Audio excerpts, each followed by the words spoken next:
Hi friends, welcome back to my channel Ramalakshmi tailors. ఇప్పుడైతే చిన్న simple neck design అనేది ఈ వీడియోలో ఉంది చూడండి. మధ్యలో ఒక 3 ఇంచులకి అటు ఇటు 1 ఇంచ్ డ్రాప్ చేసుకొని తర్వాత మధ్యలో ఉన్న ఫోల్డింగ్కి అలా 1.5 ఇంచ్ పెట్టుకొని సెంటర్లో ఒక 1 ఇంచ్ మార్కింగ్ పెట్టుకొని అలా స్టిచ్ చేసుకొని కట్ చేసుకున్నాను అనమాట. సూపర్ మధ్యలోనికి వచ్చి ఒక చాక్లెట్ తీసుకొని దాన్ని లైనింగ్కి అటాచ్ చేసి నీట్గా స్టిచ్ చేసి 4 వైపులా దానికనే మనం చాక్లెట్ లాగా ఒక థ్రెడ్తో అనేది బాగా నీట్గా దారంతో కట్టుకోవాలి. లేదంటే స్టిచ్ చేసుకున్నా పర్వాలేదు. నేనైతే దారం చుట్టేసి కట్టేసి ముళ్ళు వేసేసాను అనమాట. అలా హ్యాండ్కి పెట్టేసి అలా చక్కగా ముళ్ళు వేసేయాలన్నమాట. వేసేసి హ్యాండ్కి తగిలించేసి ఒక బటన్ పెట్టుకుంటే సూపర్ అంటే సూపర్గా ఉంటుంది.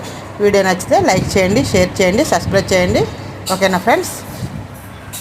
అలా సింపుల్ మెథడ్లో. Bye bye friends.